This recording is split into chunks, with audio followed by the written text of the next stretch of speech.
porque só para pegar ali. Então, nós vamos começar, nós vamos orar, agradecendo ao Senhor por esse dia, por essa escola, por podermos retornar no dia de hoje às aulas presenciais. E vamos interceder também pela vida do nosso pastor João, da sua família. Nós cremos num Deus que é o Deus de milagres. Nós sabemos também da sua soberania, mas nós podemos e devemos apresentar o desejo do nosso coração ao Senhor. Nós desejamos a sua cura, e é isso que nós vamos orar. Senhor, nós te agradecemos, Pai, por esse dia. Te agradecemos pela tua bondade, pela tua graça, pelo teu amor.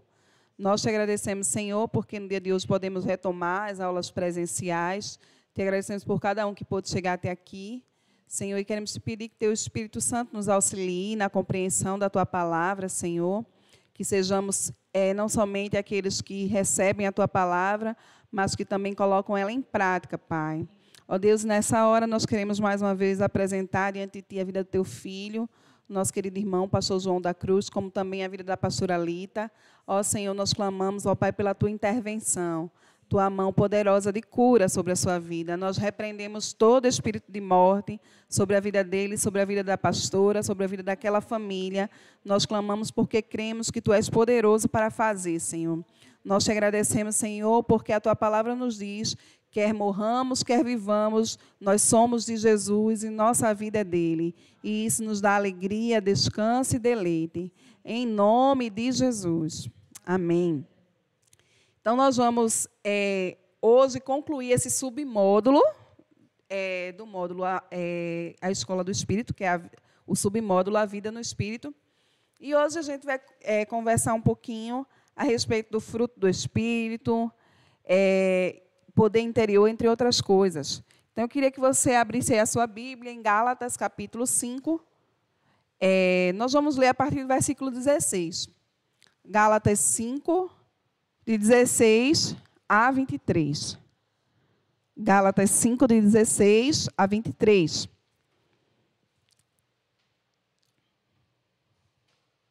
A Bíblia assim nos diz: por isso digo, deixem que o Espírito guie sua vida. Assim, não satisfarão os anseios da sua natureza humana. A natureza humana deseja fazer exatamente o oposto do que o Espírito quer. E o Espírito nos impele na direção contrária àquela desejada pela natureza humana. Essas duas forças se confrontam o tempo todo, de modo que vocês não têm liberdade de pôr em prática o que intentam fazer. Quando, porém, são guiados pelo Espírito, não estão debaixo da lei. Quando seguem os desejos da natureza humana, os resultados são extremamente claros: imoralidade sexual, impureza, sensualidade, idolatria, feitiçaria, hostilidade, discórdias, ciúmes, acessos de raiva, ambições egoístas, dissensões, divisões, inveja, bebedeiras, festanças desregradas e outros pecados semelhantes. Repito o que disse antes: quem pratica essas coisas não herdará o reino de Deus. Mas o Espírito produz este fruto: amor, alegria, paz, paciência, amabilidade, bondade, fidelidade, mansidão e domínio próprio. Não há lei contra essas coisas. Amém? Os versículos 22 e 23 vão falar especificamente do fruto do Espírito. Mas aí a gente leu dos versículos de 16 a 23 para a gente entender o contexto. Né? Aqui o apóstolo Paulo vai estar falando para a gente a respeito dessa guerra, né, que existe entre as obras da carne e o fruto do Espírito. E ele diz que nós não estamos mais debaixo da lei, mas nós agora somos guiados pelo Espírito. E se a gente é guiado pelo Espírito, o que se espera de nós é que a gente produza esse fruto, que é o fruto do Espírito. E você pode observar que a palavra ela está no singular, o fruto. Né? Eu li aqui uma versão que diz que o Espírito produz este fruto. Então, a Bíblia não está dizendo que o Espírito produz estes frutos, mas que o fruto. Então, a gente observa aí a palavra no singular, ou seja, é um único fruto. É como se você pensasse numa laranja, aquela mexerica, que é uma única laranja, mas que tem vários gomos, né? O fruto do Espírito seria exatamente, fazendo essa comparação, um único fruto com vários gominhos, que são cada uma dessas características ou áreas da nossa vida em que esse fruto vai ser manifesto. Então, é importante que a gente compreenda isso, porque quando a gente pensa em um único fruto, a gente pode entender que é uma obra que já foi concluída pelo Espírito desde o dia que ele passou a habitar em nós. Então, quando ele entrou e passou a habitar dentro de nós, esse fruto foi produzido dentro de nós. Agora, como a gente vem conversando desde o início desse módulo, tudo que o Espírito Santo faz na nossa vida tem a nossa interação, né? Ele não vai fazer nada só na nossa vida, não é tudo responsabilidade de Deus, não é tudo responsabilidade do Espírito Santo, mas é uma obra que ele faz interagindo conosco. E não é diferente com o fruto. De fato, o fruto foi produzido, mas para que ele seja manifesto, tem que existir uma cooperação nossa, tem que existir uma interação da nossa parte com ele. Então, observe que são 9 características que a Bíblia vai falar como sendo características desse fruto. E 9 na Bíblia tem relação com frutificação. E é justamente isso que o Senhor espera de nós, que essa obra que foi única, realizada pelo Espírito, possa, de fato, abranger essas 9 características da nossa vida e produzir esse fruto, né? Tanto no nosso relacionamento com Deus, como no nosso relacionamento conosco mesmo, como no nosso relacionamento com o próximo. Então, o fruto do Espírito vai abranger todas essas áreas da nossa vida. E a primeira característica desse fruto é o amor. E aí você vai ver a palavra ágape, que é justamente de onde deriva, né, a palavra amor na linguagem grega. Então, no grego, ágape significa amor incondicional, amor sacrificial. Eu queria que um de vocês abrisse aí a Bíblia em João, capítulo 13, e a gente vai ler aí os versículos 34 e 35. João 13, 34 e 35. Quem achou aí pode compartilhar a leitura. João 13, 34 e 35.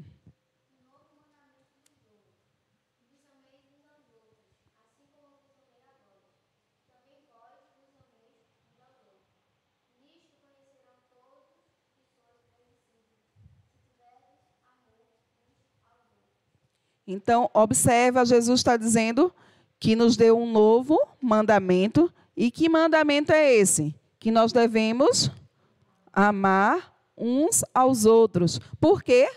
Porque Ele mesmo nos amou. Então, esse amor que a Bíblia está falando aqui, que é uma característica do fruto do Espírito, não é esse amor que a sociedade banaliza como sendo esse sentimento que ora eu sinto, ora eu deixo de sentir, né? Que as pessoas falam como que corriqueiramente, mas a gente está falando aqui de um amor do tipo de Deus. E que amor é esse? É um amor que é incondicional, ou seja, que não tem condições. Eu te amo se você fizer isso por mim, ou se você atender aquela ou aquela outra expectativa. Não, não é esse tipo de amor que a Bíblia está falando. É um amor que não tem condições. Eu amo e ponto, né? Não tem condições para que a gente dispense esse amor a alguém. E é também um amor sacrificial. Por quê? Porque é um amor do tipo de Deus. E o amor de Deus é um amor sacrificial por nós. Afinal de contas, a gente tem a sua maior prova de amor na vida do nosso Senhor Jesus Cristo, quando Ele foi entregue na cruz por nós. Então, esse fruto, ele nasce espontaneamente na vida do cristão. O amor, né, como característica do fruto do Espírito, ele nasce na vida do cristão e ele não é opcional. Você não escolhe amar uma pessoa e não amar outra, né? É uma questão de ser um amor incondicional e do tipo de Deus. Então, vamos ver outro texto. 1 de João 4, 7 a 12. Outra pessoa faça essa leitura. 1 de João 4, de 7 a 12.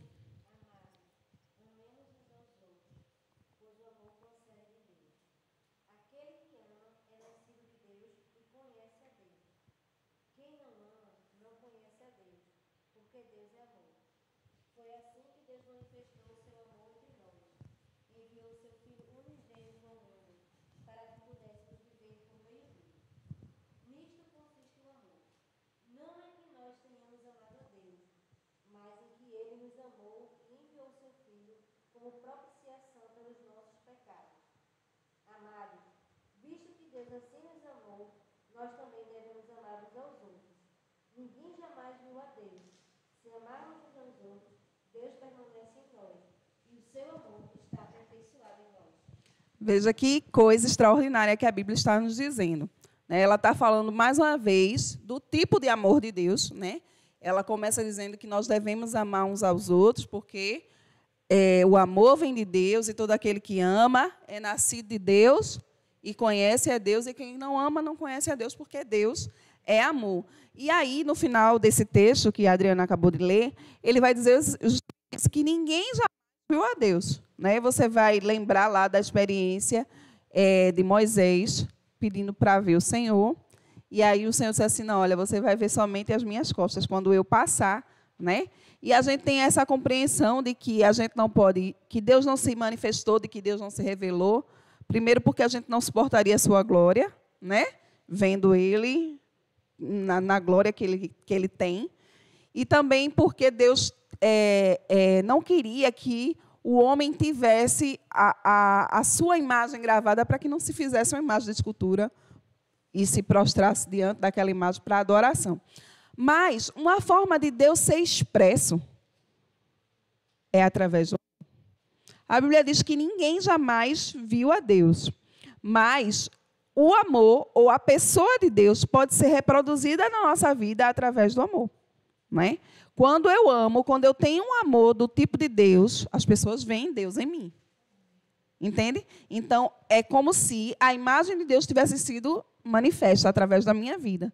Porque eu estou tendo um amor sacrificial, porque eu estou tendo um amor incondicional, que é o amor do tipo de Deus. Ficou claro isso para vocês?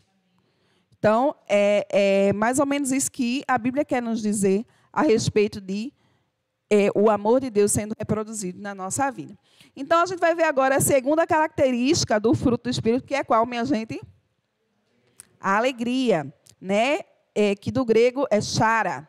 Alegria do viver. E aí a gente tem vários textos aí falando a respeito dessa alegria. Eu vou pedir para a Lene abrir Neemias 8:10. Betânia no Salmo 16, versículo 11.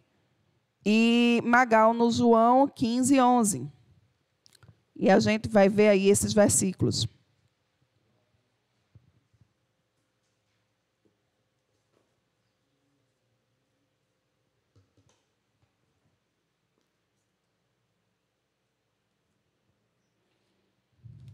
Neemias 8:10, Salmo 16:11 e João 15:11.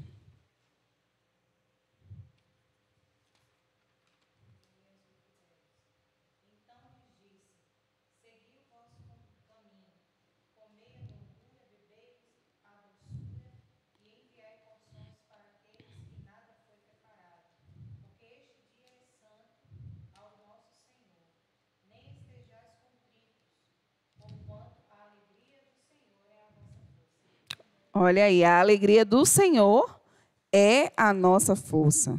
Salmo 16:11.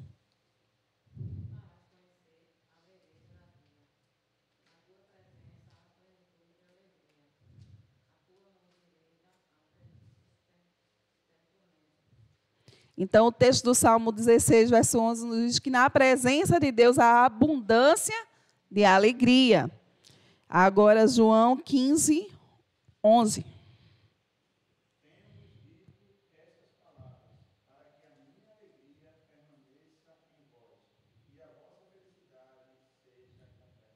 Olha aí, é uma alegria completa. E é isso que a gente precisa compreender.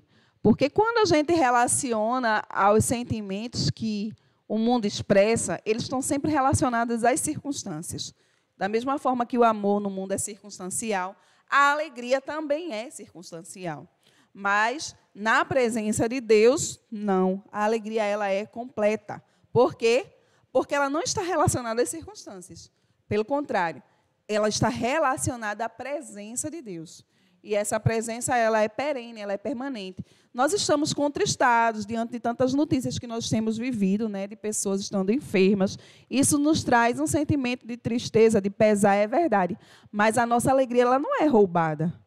Primeiro, porque nós temos a presença de Deus. E segundo, nós temos a esperança daquilo que Ele nos garante para a nossa vida terrena e para uma nossa vida futura, em sua presença. Então, a nossa alegria, ela não está baseada em circunstâncias. A nossa alegria está baseada na presença de Deus. E aí a gente observa que quanto mais eu tenho dessa presença, mais eu tenho da alegria.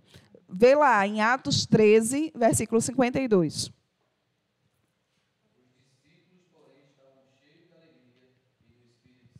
Então, observa. Eles estavam cheios de alegria e cheios do Espírito Santo. Então, quanto mais eu busco a Deus, quanto mais cheia eu sou do Espírito, quanto mais cheio você é do Espírito, mais você tem alegria, mais cheio de alegria. É porque a Bíblia diz que na presença dele há abundância de alegria. Então, quanto mais da presença de Deus você tem, mais alegria você vive, porque essa alegria é a própria presença. Então, é importante que a gente observe que a gente vai estar tão cheio do Espírito e tão cheio de alegria, a ponto de finalmente transbordar. Isso está lá em Romanos 14, 17. Alguém leia, por favor.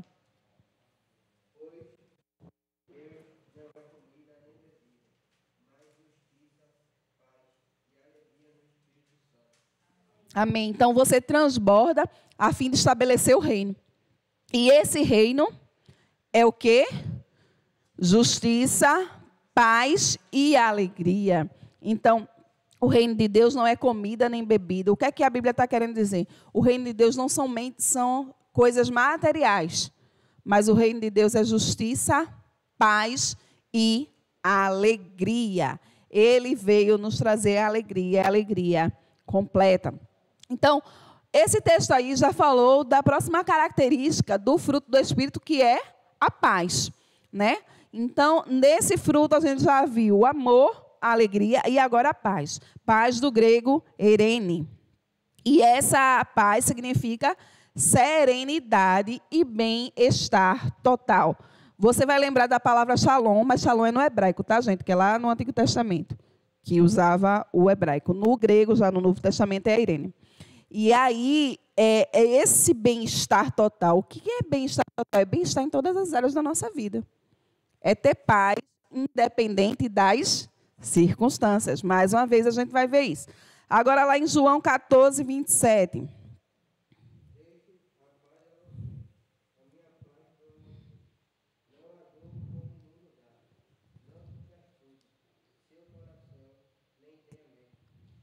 Então, olha, Jesus está nos dizendo que deixa para a gente a sua paz. E ele não dá como o mundo dá. Porque a paz do mundo, como eu já disse, é circunstancial, né? Ele disse assim, olha, vocês vão passar por momentos difíceis, mas não fiquem apavorados, não se turbe o vosso coração, nem se atemorize. Por quê? Porque eu estou deixando a minha paz. E a gente entende que a paz é a própria pessoa do Senhor Jesus Cristo, porque o Senhor declara na sua palavra, lá no livro de Isaías, que Jesus é o príncipe da paz. Então, ele é a própria paz. Essa paz ela é plena, ela é completa. Por quê? Porque ela é o Senhor Jesus. Agora, Romanos 5:1.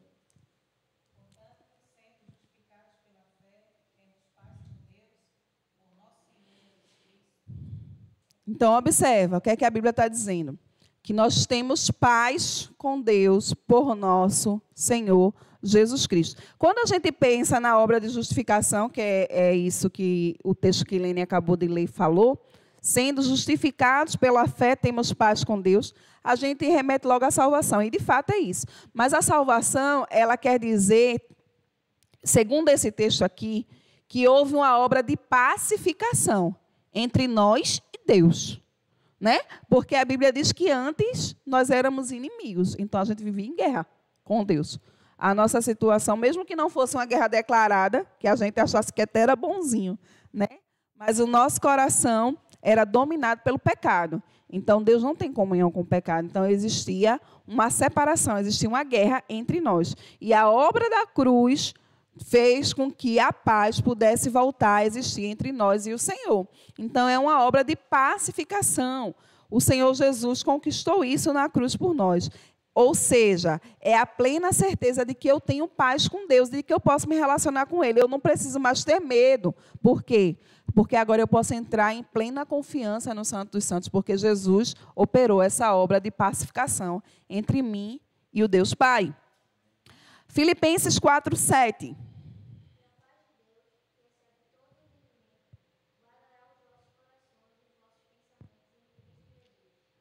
Então, olha o que a Bíblia está dizendo, que essa paz, ela excede todo entendimento. Então, eu tenho certeza que todo mundo aqui já teve experiência de passar por uma circunstância que, se você não tivesse Jesus, você estaria descabelado, você estaria realmente, como a gente fala aqui, aperreado, angustiado. Mas você passou por aquela circunstância sem nem saber como, com paz. Tendo aquela paz no coração. Por quê? Porque a paz de Deus, ela excede todo entendimento. Porque talvez a circunstância fosse para, de fato, lhe derrubar, roubar seu chão, trazer para você instabilidade emocional, mas a Bíblia diz que nós temos uma paz que excede todo entendimento, ou seja, não tem explicação. É somente a ação de Deus na nossa vida que faz com que a gente enfrente algumas circunstâncias em paz. Então, e essa paz, ela guarda o nosso coração. Agora, observa, minha gente. A gente já falou aqui no início da aula que o fruto ele é produzido pelo Espírito. De fato, o fruto é do Espírito. Mas ele não vai ser manifesto se não tiver uma cooperação minha e sua. Então, de fato, o Espírito Santo habita em nós e ele já produziu esse fruto. Mas eu preciso estabelecer uma vida de confiança em Deus para exercitar o fruto do Espírito e essa paz ser manifesta. Eu só posso viver uma vida com essa paz que excede todo entendimento se eu viver uma vida de confiança em Deus. Se eu confio que o Senhor é aquele que me guarda, se eu confio que é o Senhor que está lá no meu futuro, que já escreveu a minha história, que tem a provisão para a minha vida, então eu posso viver em paz. Né? Então, é sempre uma obra que o Espírito Santo interage com nós. Ele não vai fazer só. Né? Eu vou orar para o Espírito Santo me dar paz. Não, você já tem a paz. Você precisa desenvolver e manifestar esse fruto que é o fruto do Espírito. Então, observa, tudo que envolve a vida no Espírito é necessário interação com ele. Nós vamos agora para a próxima característica desse fruto, que é a longanimidade. Essa palavra aqui é difícil de falar. Em algumas versões tem amabilidade, né? Eu acho que é nessa ou é benignidade que tem amabilidade. Enfim, longanimidade do grego é macrotimia. E significa paciência, perseverança ou ânimo longo, né? É uma pessoa que não tem pavio curto. É uma pessoa que tem um pavio longo. Longuinho. Então, essa conversa de que eu sou crente, mas no piso do meu sapato, no piso do meu escalão. Ó, Jesus pegue ele. Porque nós temos o fruto do Espírito e uma das características desse fruto é a longanimidade. Ou seja, é ter longo ânimo. E essa paciência e essa perseverança, você tem que entender que não é somente, a gente vai conversar sobre isso depois, com pessoas, mas também com circunstâncias. Vamos ver aí, Provérbios 16, 32.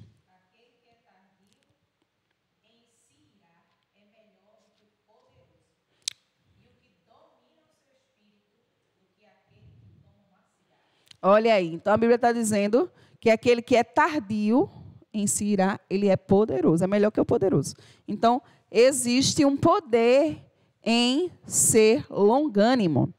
1 Tessalonicenses, ou melhor, Efésios 4, de 1 a 3.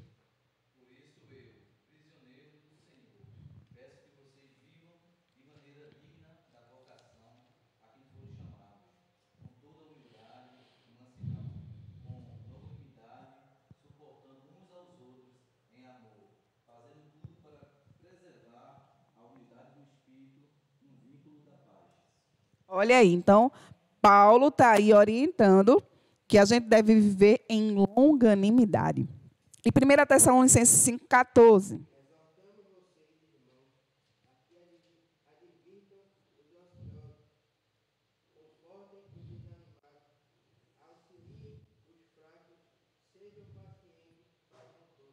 Exatamente. Então, eu achei tão interessante esse texto que eu até marquei aqui na Bíblia. Eu devia ter aberto já, mas bora lá. Porque a gente normalmente tem uma conversa bem bonita. Conversa de crente, vocês conhecem, né? Como é? Então, aí esse texto diz que a gente deve advertir os indisciplinados, encorajar os desanimados, ajudar os fracos e ser paciente com todos. Observa que, às vezes, a gente quer encorajar quem é indisciplinado. Diz assim, o cara está lá na rebeldia e fica, meu irmão, mas deixa... A Bíblia está dizendo que a gente deve advertir. Meu irmão, esse caminho que tu está trilhando aí é errado, está tronço.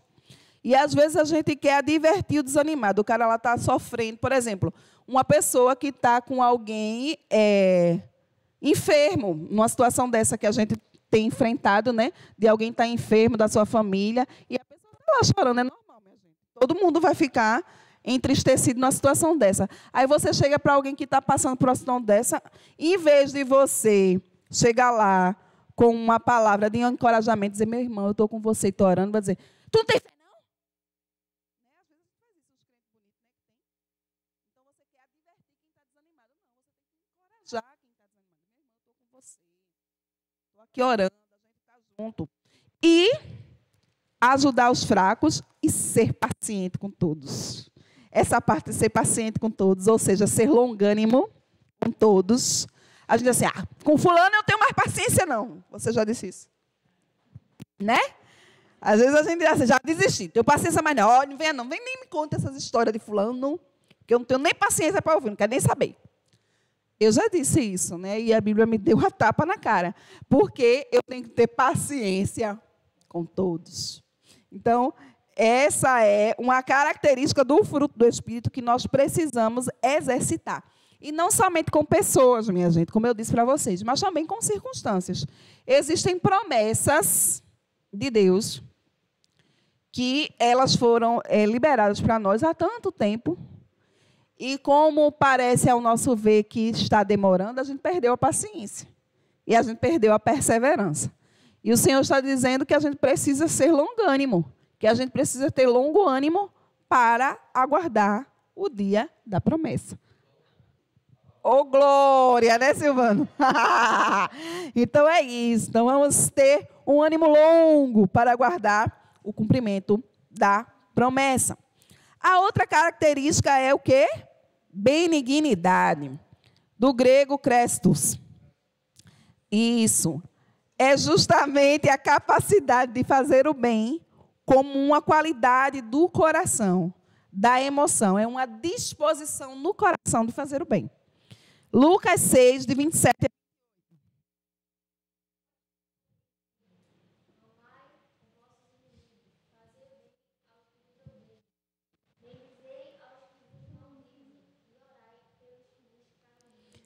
Olha que coisinha fácil de fazer, não é não? Oxe, é fácil demais, minha gente. Isso que Jesus mandou. Amar quem te odeia, bem dizer quem te calunia. E qual foi a outra aí, Miquinha?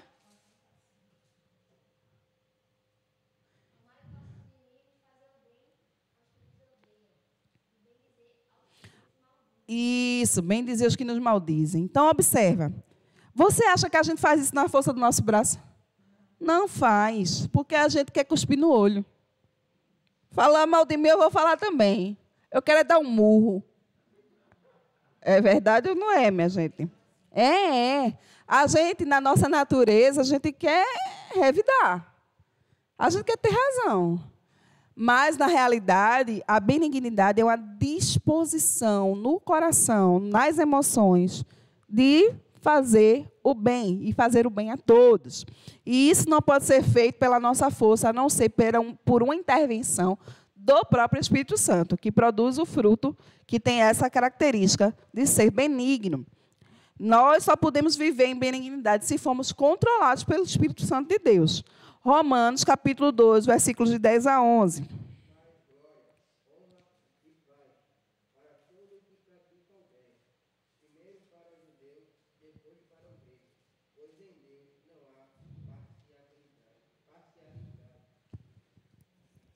Olha só, deixa eu ler aqui nessa versão.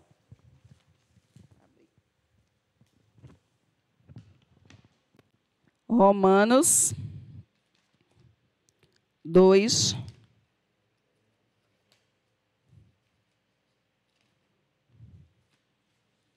10 a 11. Diz, mas a todos que fazem o bem, ele dará glória, honra e paz. Primeiro para os judeus e também para os gentios, pois Deus não age com favoritismo. Então, a Bíblia está dizendo que para aqueles que fazem o bem, Deus dá o quê, minha gente? Glória. Deus dá glória. Há uma glória para quem é benigno, para quem faz o bem. Observa que a Bíblia vai nos fazer entender o seguinte, que a gente não foi salvo pelas boas obras, mas a gente foi salvo para as boas obras. A Bíblia diz que nós somos salvos pela graça, mediante a fé, que isso não vem de vós, é dom de Deus, e não vem das obras para que ninguém se glorie. Então, a gente não foi salvo pelas obras, mas a gente foi salvo para fazer boas obras. Não quer dizer que eu tenho a compreensão de que não são as boas obras que me fazem chegar à salvação, então não vou fazer nada. Não vou fazer o bem, porque não preciso fazer o bem para ser salvo.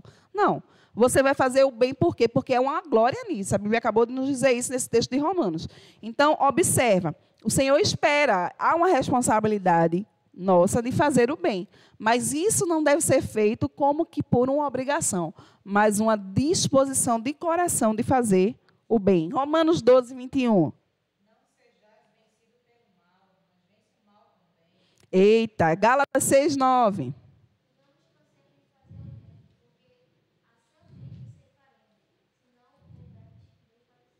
Observa, minha gente. Esses dois versículos também dão um murro na cara da gente. Porque a Bíblia está dizendo assim, ó, vence o mal com o bem. Não nos cansemos de fazer o bem. Quer dizer que você pode ser vencido pelo mal. E você pode também se cansar de fazer o bem. Há uma probabilidade de você fazer tanto bem para alguém que você diz, já cansei. Por quê, minha gente? Porque a gente tem sentimentos baseados em troca. Eu quero fazer o bem à Adriana para que ela me faça o bem também. Aí, se eu fizer o bem para alguém e essa pessoa não me retribuir da mesma forma, eu disse, eu me cansei. Eu não quero mais. Eu investi tanto em fulano, como é que ele me responde? Né? Com ingratidão. E você, tu que lute. Né? Mas a Bíblia está dizendo o seguinte, vence o mal com o bem. E não se canse de fazer o bem. Então, minha gente, está puxado para a gente. Viu? Deixa dessa conversa que eu já fiz tanto bem para fulano, que agora ele vai ter que aprender sozinho. Se der fácil, irmão. Porque você não pode se cansar de fazer o bem. Então, é necessário perseverar em fazer o bem. A outra característica do fruto é a bondade. E aí a gente pode dizer assim, não é a mesma coisa? Bondade e benignidade. Eles têm significados bem parecidos. Do grego, a palavra bondade significa agnotsune. Eu acho que é isso. Agathosune. Eita, Jesus dos crentes. Então, bora lá. Então, a gente vê que os significados são bem próximos. Benignidade e bondade. Só que a benignidade tem mais relação com a disposição no coração de fazer o bem. Uma vontade das emoções de fazer o bem. E a bondade seria justamente a atitude em si, uma conduta. E como é que eu posso entender na prática? Por exemplo, minha mãe mandou eu ir levar alguma coisa, uma fruta para minha avó. Minha avó mora longe e eu tenho que ir andando. Eu posso chegar lá e fazer o que minha mãe mandou, mas eu posso ter ido fazer com raiva. Não posso?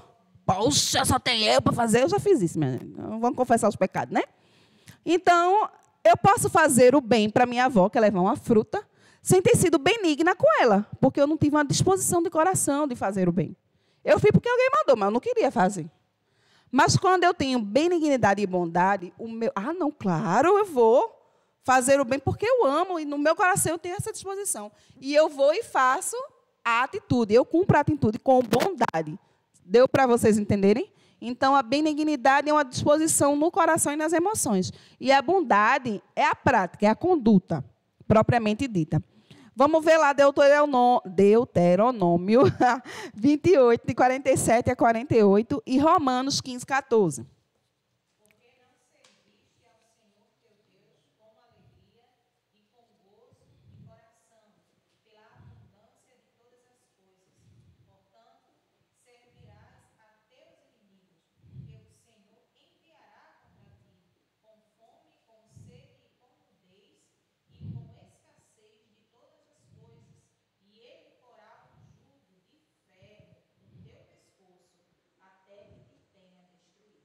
Então, olha, a Bíblia está dizendo assim que a gente deve servir ao Senhor com bondade.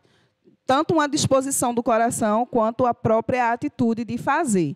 E o Romanos 15, 14.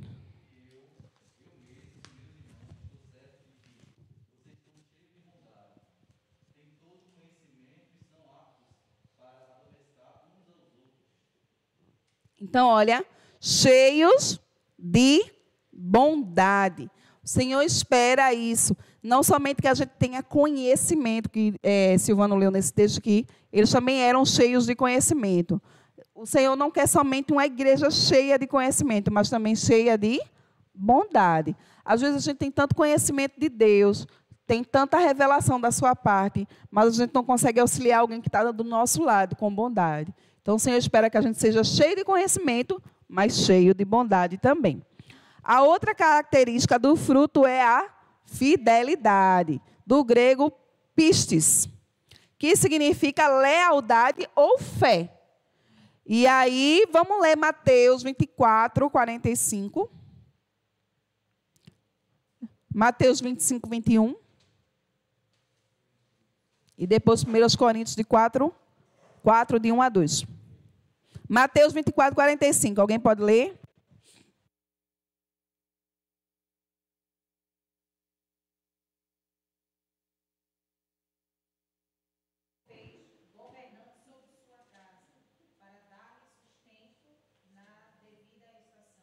Então, olha aí, a Bíblia está falando de um servo fiel. Então, o servo que age com fidelidade. Então, a esse servo o Senhor confia toda a sua casa. Mateus 25, 21.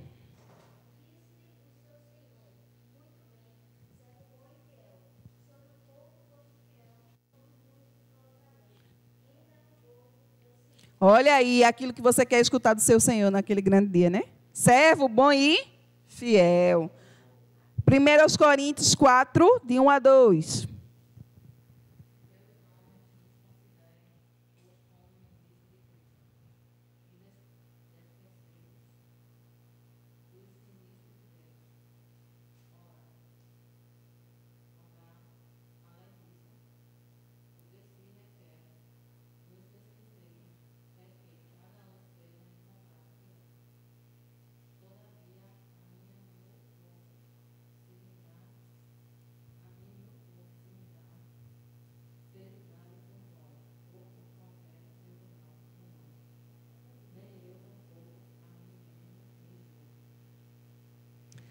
Até o 2. Então, Paulo está dizendo aí nesse texto que o que se requer dos dispenseiros é que eles sejam encontrados fiéis. Então, fidelidade, como uma característica do fruto do Espírito, se expressa em ser leal, em ter fé. E essa fidelidade também está associada ao intenso mover do Espírito. Por quê? Porque ninguém consegue ser fiel a Deus se não for através do mover do Espírito. Você precisa entender mais uma vez que isso é uma interação com o Espírito Santo. É Ele agindo em nós e através de nós, e nós cooperando com Ele. Vamos ver 1 Timóteo capítulo 1, versículos de 12 a 13.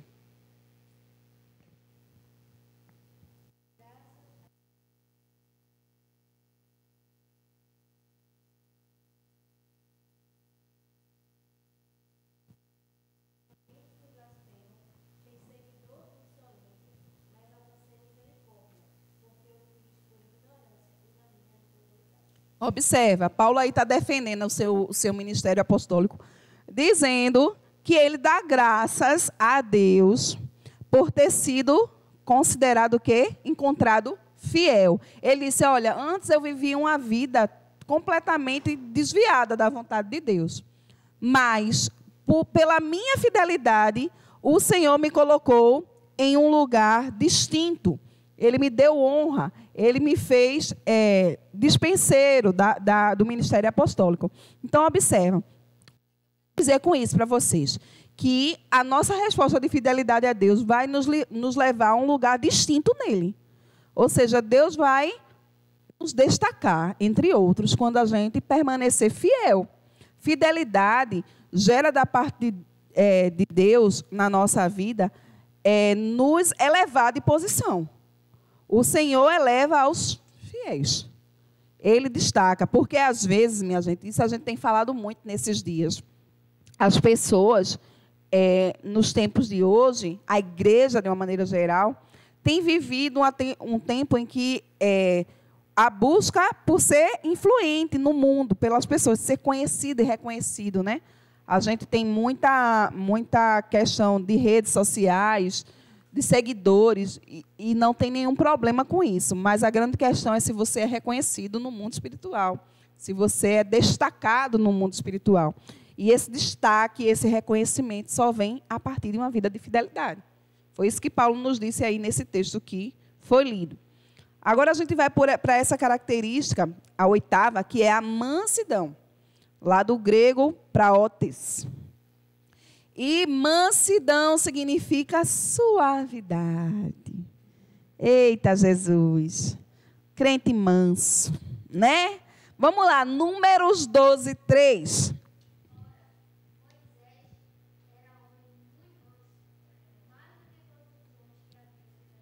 Olha aí, o rei da mansidão, Moisés. Agora eu quero que você pense comigo. A história de Moisés. Moisés estava lá no Egito e, de repente, ele saiu do palácio e foi andar entre os seus irmãos hebreus e viu que a galerinha lá do Egito tocava o terror, né? Com os irmãos hebreus dele. O que foi que ele fez, minha gente? Ele matou lá um egípcio que estava maltratando um hebreu. Ele era o homem mais manso, viu? Aí Moisés, depois dessa história, Moisés está no deserto, andando com aquele povinho legal, o povo hebreu. Aí Moisés sobe para o monte. Moisés tem aquela experiência que eu não sei se algum de nós vai ter na vida, que é de sumir na nuvem, 40 dias, 40 noites, Moisés lá, orando e jejuando, sem tomar nem água, viu, Silvano? Avalia. Está puxadíssimo. Aí Moisés lá, 40 dias, 40 noites na nuvem, e o povo lá embaixo. Dizendo mesmo assim, Parão, esse Moisés, já não sabia nem mais, Moisés não era mais nem o líder dele, era esse Moisés.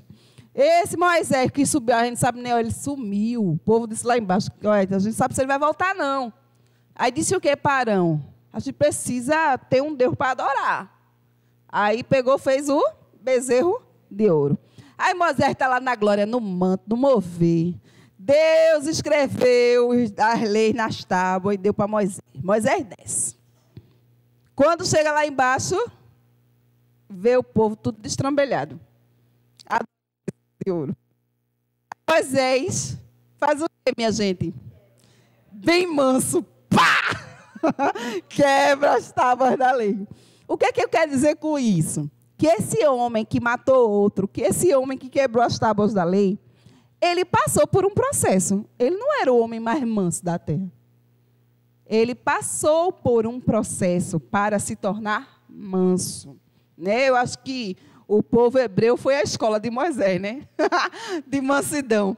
Então, a gente tem que entender o seguinte, que da mesma forma que a gente precisa cooperar com o Espírito e trabalhar para que essa característica do fruto seja revelada, foi na vida de Moisés. Ele foi um processo na vida dele.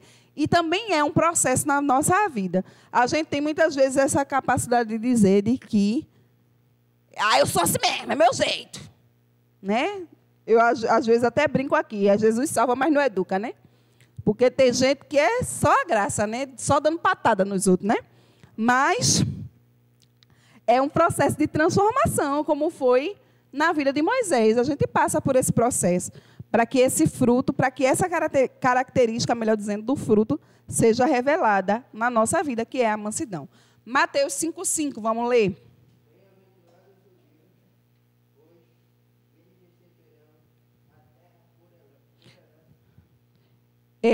Eu acho que tem outra versão que diz manso, né?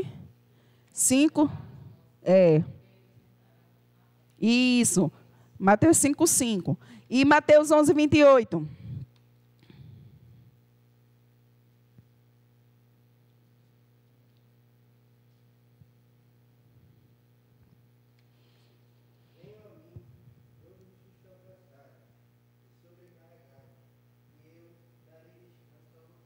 Olha aí.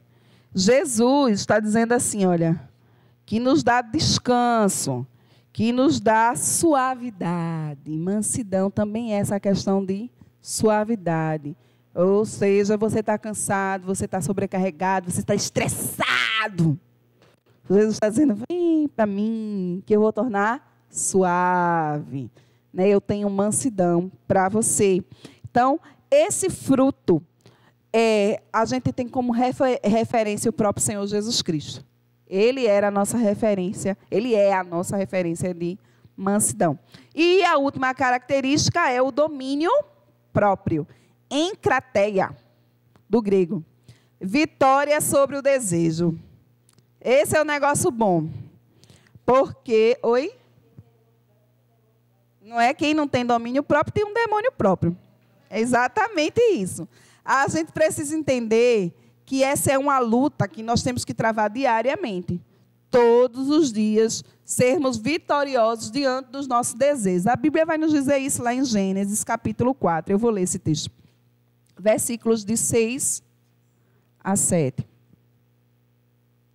Diz assim, ó. Isso Deus conversando com Caim.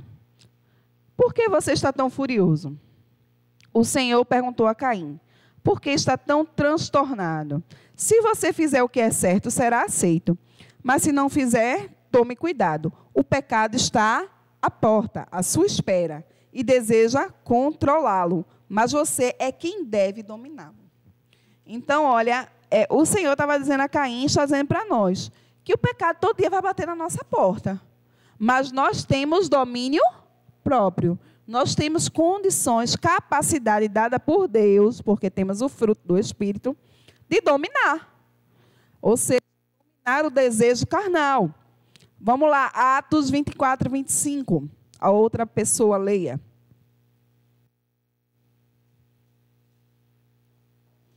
E outra já abre aí de Pedro.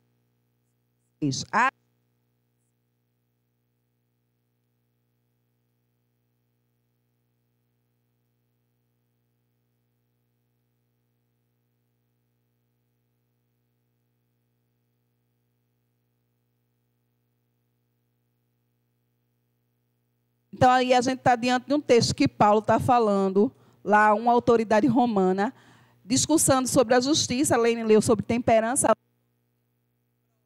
Paulo está falando assim, olha, nós temos condições de dominar o pecado e dominar os desejos carnais. 2 de Pedro 1, de 5 a 6.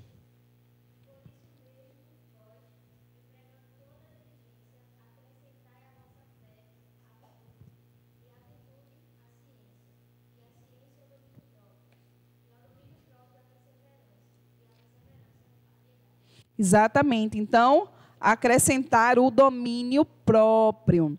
E todos os dias nós temos que dominar em relação às nossas vontades, aos nossos desejos, às nossas emoções. Eu quero lembrar a cada um de nós aqui que nós somos seres espirituais. Nós não somos almáticos. Nós não somos dominados pela nossa alma. Somos dominados pelo nosso espírito. Então, todos os dias, domine suas emoções, domine suas vontades, domine seus desejos, porque o Espírito está pronto, ele é forte. Amém?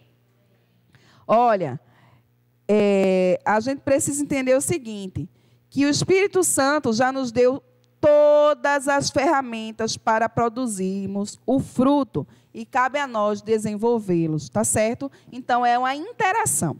Vamos para o nosso próximo tópico dessa aula, que é sobre todos, por todos e em todos. Abre tua Bíblia aí em Efésios, capítulo 4, versículo 6.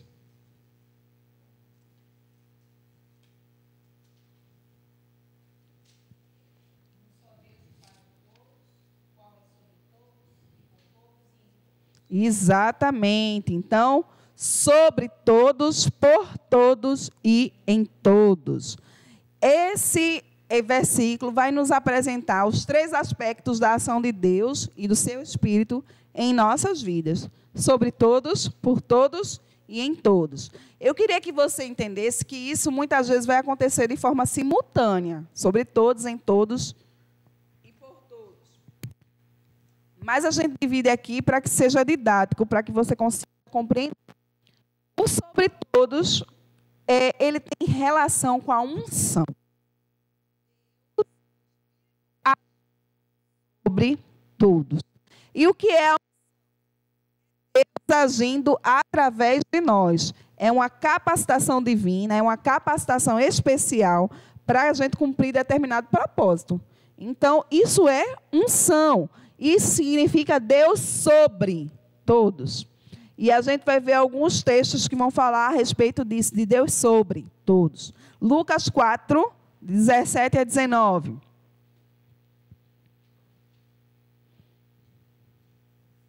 Lucas 4, 17 a 19.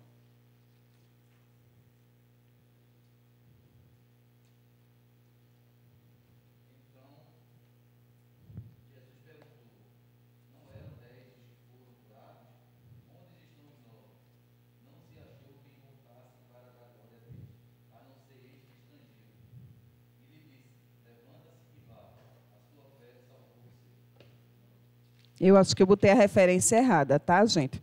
Mas vamos ver Atos 10, 38. Tu leu errado? É Lucas 4, de 17 a 19.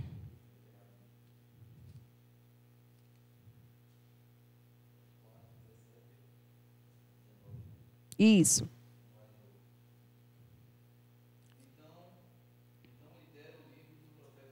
Isso.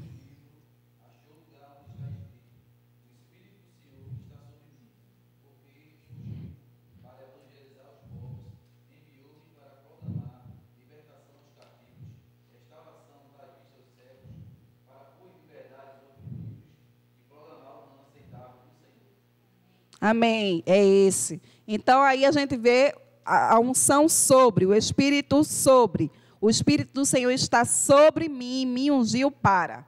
Né? Jesus vai dizer aí que é justamente Deus agindo por meio dele para uma tarefa específica. Aí, Atos 10, 38.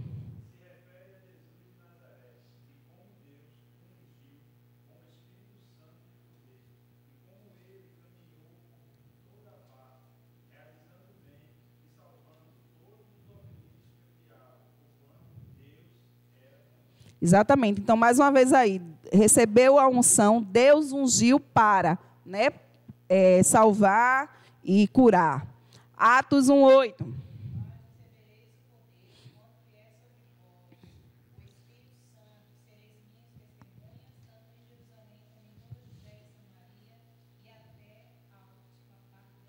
Isso, receber poder, receber unção para ser testemunha. Atos 4:31.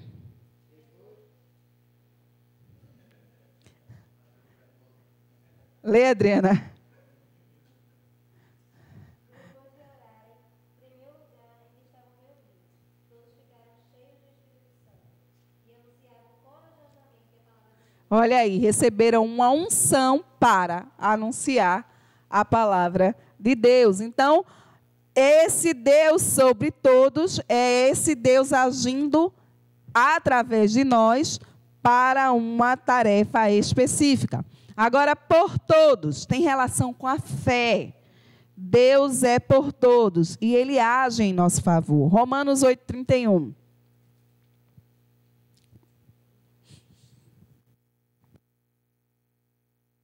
Romanos 8:31.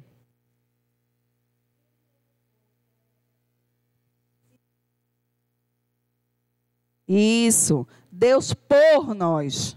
Observa, minha gente. Deus por nós significa que Deus age em nosso favor. Que Deus vem em nosso socorro. Que Deus ele vem trazer para nós o alívio diante de algumas circunstâncias e situações que a gente enfrenta. Deus sobre é unção, tem relação com a unção. É Deus agindo através de nós.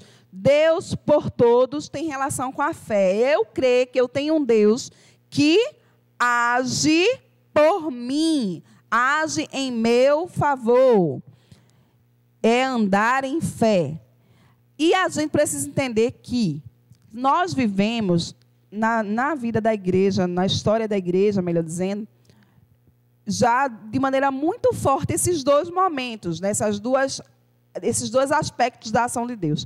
Tanto o aspecto da unção, né, que é esse aspecto de Deus agindo através de nós, liberando o seu poder para uma atividade, uma tarefa específica, como de Deus agindo por nós. Observa que a gente viveu o movimento, minha gente, de unção, um movimento de o poder de Deus sendo manifesto.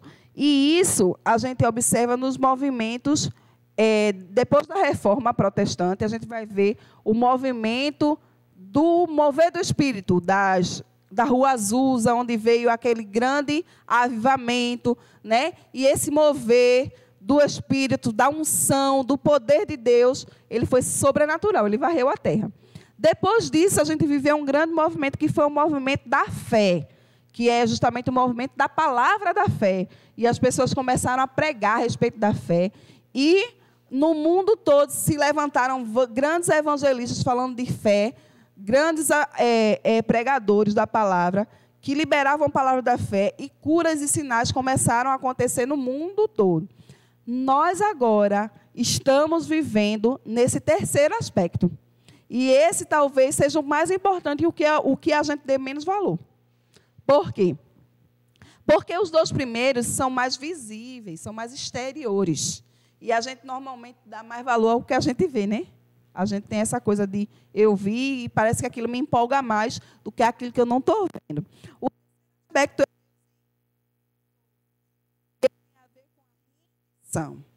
esse é Deus agindo dentro de nós. Vamos ver Atos capítulo 3, versículos de 19 a 21.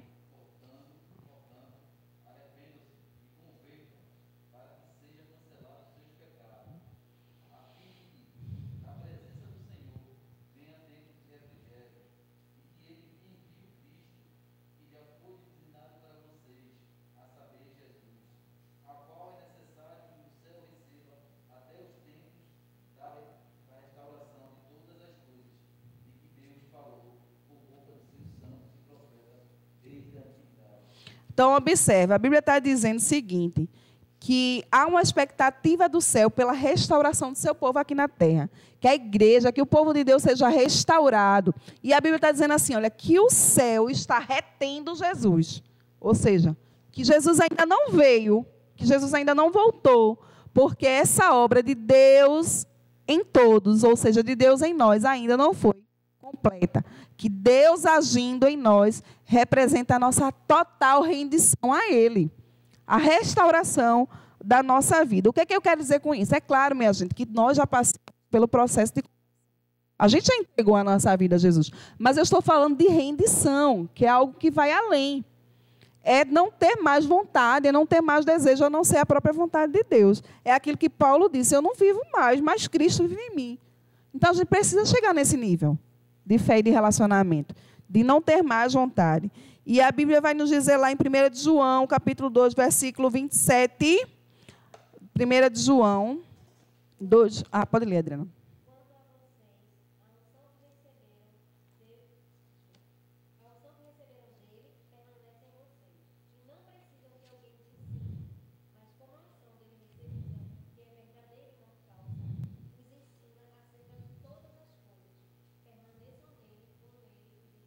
Olha aí.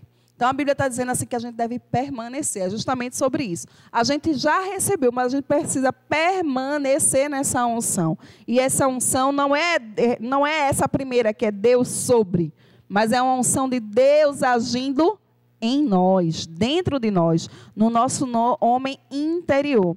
A primeira unção, ela tem relação com Deus agindo através de nós. Já a segunda é Deus transformando o nosso homem interior.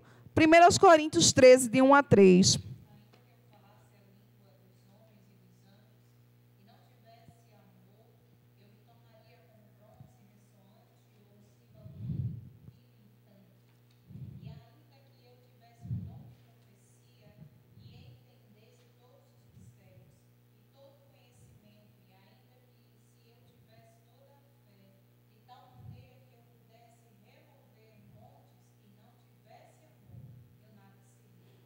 Exatamente. Então, Paulo está dizendo o seguinte, olha, você precisa entender que você pode ter o nível de Deus sobre, que é a unção para profetizar, que é falar em línguas com interpretação, né?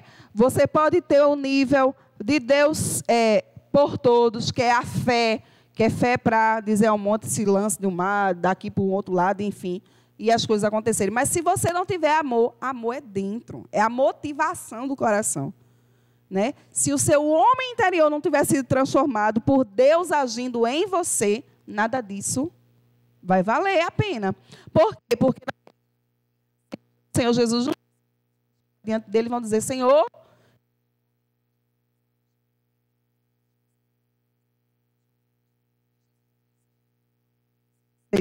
por quê? Porque não experimentaram Deus agindo dentro deles. A motivação deles não era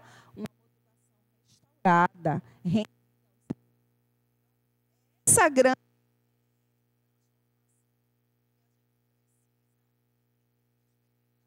a gente vai ver no livro de Lucas, a gente não vai ler o texto, capítulo 4, que a Bíblia vai nos dizer que Jesus foi levado pelo Espírito ao deserto. Não foi para jejuar, não, foi para ser tentado. A Bíblia diz isso.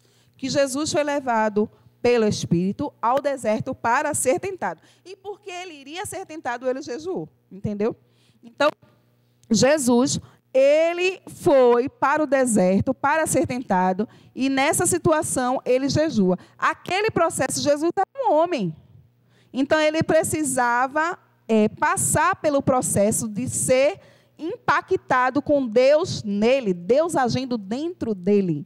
A Bíblia diz que Jesus obedeceu, aprendeu a obedecer pelo sofrimento. Se Jesus passou por isso, imagine nós.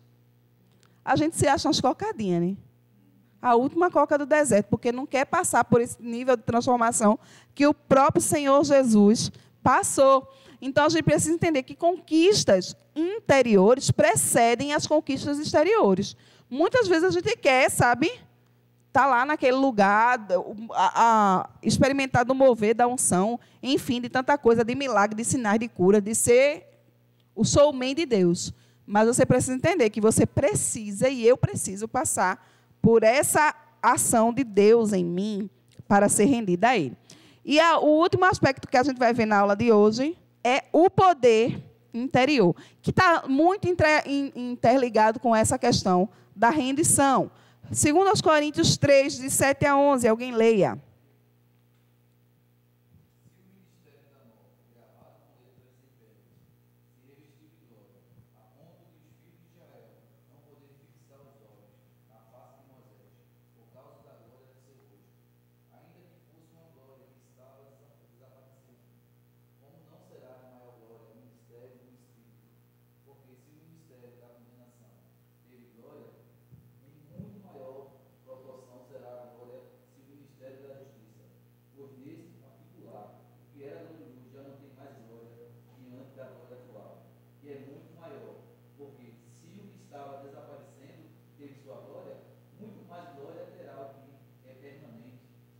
Amém. Vê só. Esse texto aqui, Paulo escrevendo aos Coríntios, ele está falando da experiência de que Moisés teve quando subia no Monte Sinai para falar com o Senhor. E quando Moisés descia, as pessoas começaram a se espantar e não conseguiam olhar para Moisés. Moisés, a princípio, não sabia o que estava acontecendo. Mas a Bíblia diz que o rosto dele estava iluminado. Então, as pessoas não conseguiam olhar para Moisés, porque ele ficava ofuscando. É como se a pessoa botasse uma lanterna no rosto, ou então botasse o relógio, né? E ficasse apontando para o rosto da pessoa. Mas numa abrangência muito maior que isso. Então, a Bíblia diz que Moisés descia do monte com o rosto brilhando, e as pessoas não conseguiam ver. Então, quando Moisés se apercebeu disso, ele começou a entender que o rosto dele brilhava, só que aquilo ali era passageiro. Ele descia, e por um determinado período de tempo, o rosto dele ficava brilhando, mas depois aquele brilho ia desvanecendo, ia desaparecendo. E a Bíblia diz que Moisés cobria o seu rosto, para que as pessoas não vissem que aquela glória estava indo embora. Então, Moisés subia de novo o monte para ter uma recarga de glória. Toda vez Moisés subia para ter uma recarga de glória, para descer mais uma vez com o rosto brilhando. E aí a gente fica imaginando como teria sido essa experiência de Moisés. Imagina. Eu sei que tem um povo que a mão brilha aí, né? Quando ora. Mas Moisés descia com o rosto brilhando, de forma que as pessoas não conseguiam olhar para ele. Isso deve ser empolgante. Você imaginar passar por uma experiência dessa. A gente se empolga de pensar isso. Mas a Bíblia está dizendo, Paulo está dizendo aos Coríntios aqui, que o que nós vivemos hoje, na nova aliança, na nossa vida com Jesus, é maior do que essa experiência que Moisés teve. Porque ele disse que a glória que Moisés experimentou foi uma glória que desvanecia, uma glória que ia embora, que diminuía, que desaparecia. Mas que a nossa glória, a glória que a gente vive hoje, ela é perene. Então, por isso, a gente não precisa cobrir o rosto. A gente pode ser quem é, porque nós temos a glória de Deus revelada em Cristo em nossa vida. A Bíblia diz exatamente isso, que Cristo em nós é a esperança da glória. Então, essa experiência que a gente vive hoje com Deus, pela pessoa do seu Espírito, ela é muito maior do que aquela que Moisés viveu. Só que a gente tende a se empolgar mais com aquela de Moisés, porque ela é exterior. Só que a gente precisa entender que aquilo que acontece no nosso homem interior não tem comparação. É muito maior, é muito mais glorioso. Então, a gente não pode somente focar no exterior. Vamos ver algum desses textos aí, Lucas 17, de 21 a 22. Lucas 17, de 21 a 22.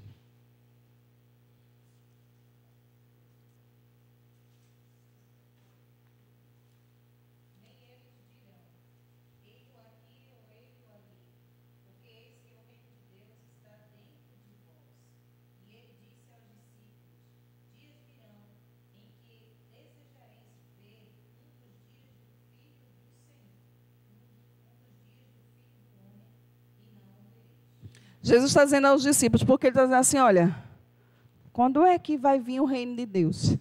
Os discípulos estão perguntando a Jesus, ele está dizendo, o reino está dentro de vós. O reino está dentro de vocês. O reino é o Espírito sendo revelado, sendo manifesto na vida de vocês. Virão dias que será assim. Por quê? Porque o Espírito ainda ia ser derramado sobre toda a carne. Né? E Jesus está dizendo assim, olha, o reino de Deus estará dentro de vocês. Então, é muito maior do que uma revelação externa, do que um reino político, do que um reino físico estabelecido. É o reino de Deus dentro de nós. Lucas 9, 51 a 56.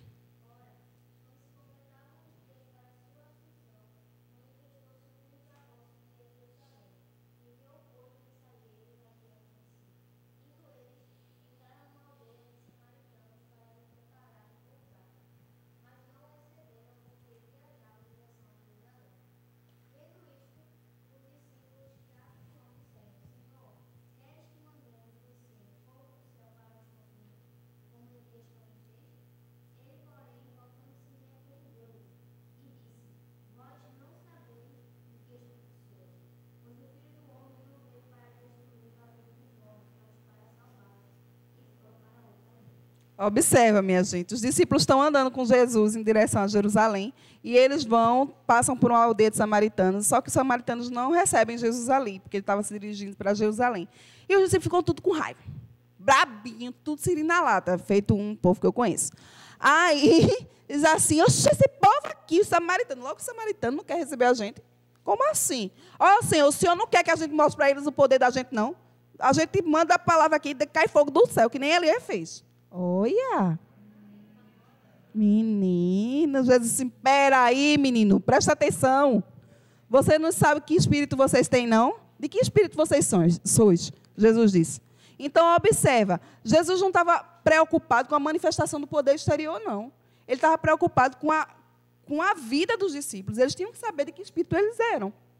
Os discípulos queriam demonstrar o poder que eles tinham.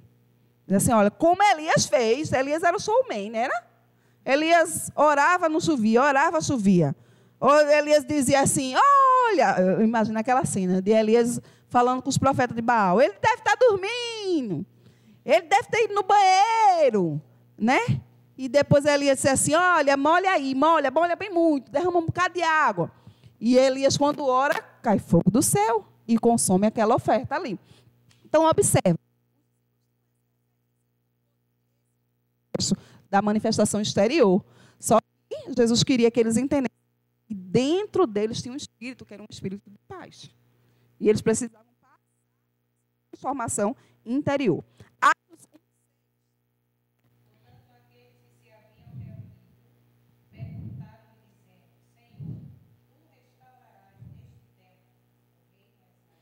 Eita, Jesus dos crentes. Observa, minha gente. Está em Atos. Atos 1,6, quer dizer, Jesus já tinha morrido. Jesus já tinha ressuscitado. E os discípulos, Jesus estava indo para o céu já. Eu acho que eles estavam segurando no pé de Jesus, dizendo assim, mas quando é que vai ter, que o Senhor vai ser governador daqui? Eles não estavam entendendo ainda. Eles ainda estavam querendo uma manifestação visível. Eles queriam um reino físico, um reino político. Quando é que o Senhor vai restaurar o reino a Israel? Eles ainda não tinham entendido o negócio.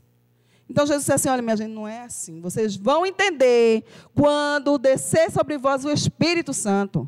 Aí vocês vão ser minhas testemunhas. Jesus só queria dizer assim, olha, vocês só vão começar a entender que vocês têm um poder interior quando vocês forem cheios do Espírito. Então, o Senhor espera isso de nós. 2 Coríntios 3,18, a gente já está encerrando, tá, gente?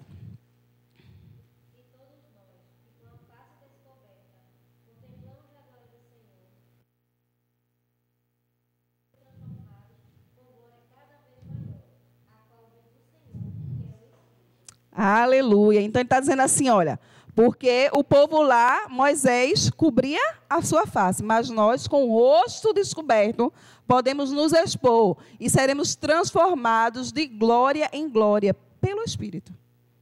Então, a gente pode se expor diante do Espírito para ser transformado. Efésios 4,13.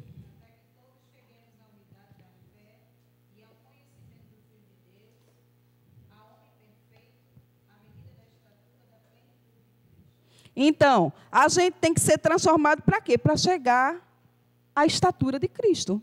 Para ficar do tamanho de Jesus. A gente vai crescer, Mica. Glória!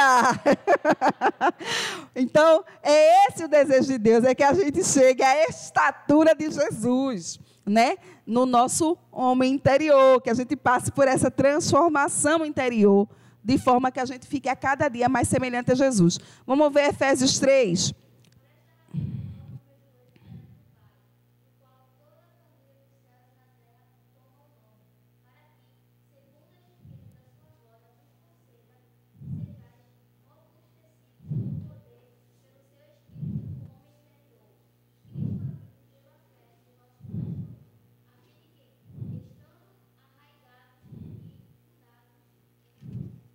Amém. Então, o desejo de Deus é que nós tenhamos esse poder interior para que Cristo habite em nosso coração.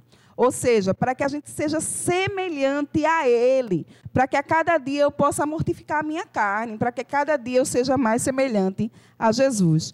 E, por fim, o último texto, Mateus 11, de 9 a 11.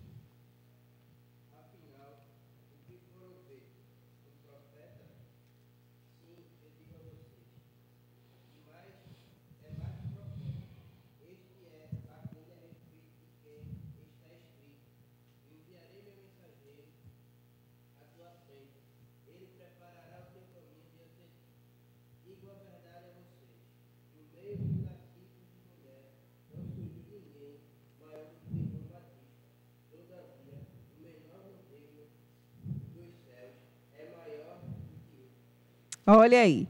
Nós estamos diante de um texto que talvez a gente tenha alguma dificuldade de compreender, né? Jesus está dizendo aqui, está dando testemunho a respeito de João Batista. E ele diz assim, olha, entre os nascidos de mulher, não houve nenhum maior do que João. Antes dele não houve nenhum maior do que ele. E você fica pensando, João Batista foi maior que Daniel na cova dos leões. João Batista foi maior que o próprio Moisés, que abriu o mar. João Batista foi maior do que Elias, que mandou cair fogo do céu. O que foi que tanto João Batista fez para ter sido o maior dentre todos os nascidos de mulher? A gente está, mais uma vez, se apegando a coisas que a gente vê. Mas, na realidade, Jesus está dizendo de algo que aconteceu dentro. Jesus está dizendo, quando a palavra de Deus traz para o pai de João, que era Zacarias, a promessa do nascimento dele, ele disse, esse menino vai ser cheio do Espírito desde o ventre da sua mãe. Observa, a gente falou em aulas anteriores que no Antigo Testamento, na Antiga Aliança, o Espírito Santo só vinha sobre as pessoas. Ele não habitava dentro. Mas João já teve a experiência de ser cheio do Espírito desde o ventre da mãe. Tanto é quando Isabel visita, ou Maria visita Isabel, quando as duas estão grávidas, tem lá aquela comunicação e Isabel fica toda aleluiada lá, e o menino se mexe dentro da barriga, porque ele já era cheio do Espírito Santo. Então, por que João era maior do que todos os anteriores? Porque nenhum deles tiveram essa experiência de serem cheios do Espírito. Mas aí Jesus continua e diz assim, olha, os que vieram antes dele, nenhum foi maior que ele. Mas depois dele, qualquer um, o menor será maior que ele. Tá, que confusão deu agora no juízo, né? Foi um negócio que rodou assim, deu nó. O que é que Jesus está dizendo? Que a partir do momento que o Espírito Santo veio em Pentecostes, qualquer um que crê, que receba Jesus como seu Senhor e Salvador, seria maior que João. Por quê? Porque não somente teria a experiência de ser cheio do Espírito Santo, como também teria a experiência de passar por essa transformação do poder interior. Porque João já não teve essa oportunidade, porque ele não teve uma vida no Espírito. Porque João recebeu, morreu na juventude, né? E não teve o derramamento do Espírito para ser revestido de poder como nós tivemos essa oportunidade. E a partir de agora, minha gente, qualquer um pode ser cheio, mas não somente isso. Qualquer um que desejar e obedecer pode passar pela transformação de ser a cada dia mais semelhante a Jesus. Então, observa, é sempre um trabalho de parceria.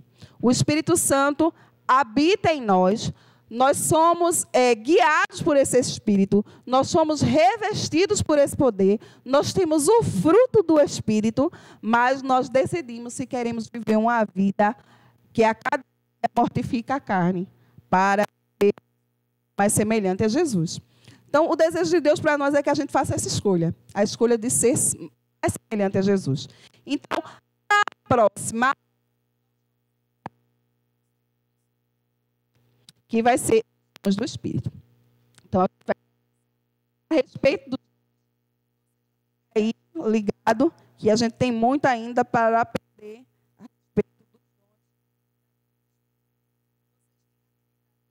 da semana anterior, né, que eu entreguei hoje. E se você quiser pegar para alguém que não veio hoje, tem ali, tá bom?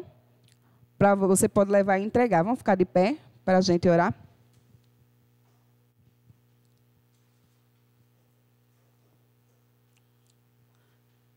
Senhor, nós te agradecemos, Pai, nós te bendizemos por essa noite em que pudemos aprender mais de Ti, em que pudemos compartilhar da Tua palavra e compartilhar do que é a vida no Espírito, Senhor. E nós queremos te pedir que o Senhor ache em nós pessoas que vivem, Senhor, e desenvolvem o fruto do Espírito. Senhor, nós não queremos viver somente de representações externas, mas nós queremos viver de uma transformação interna, que nos faz ser a cada dia mais parecidos com Jesus. Por isso, Senhor, nos corrija, mortifica a nossa carne, Senhor, e nos auxilie a viver uma vida guiada pelo Espírito Santo de Deus. Nos leve em paz aos nossos lares agora, Senhor, e continua conosco. Em nome de Jesus. Amém.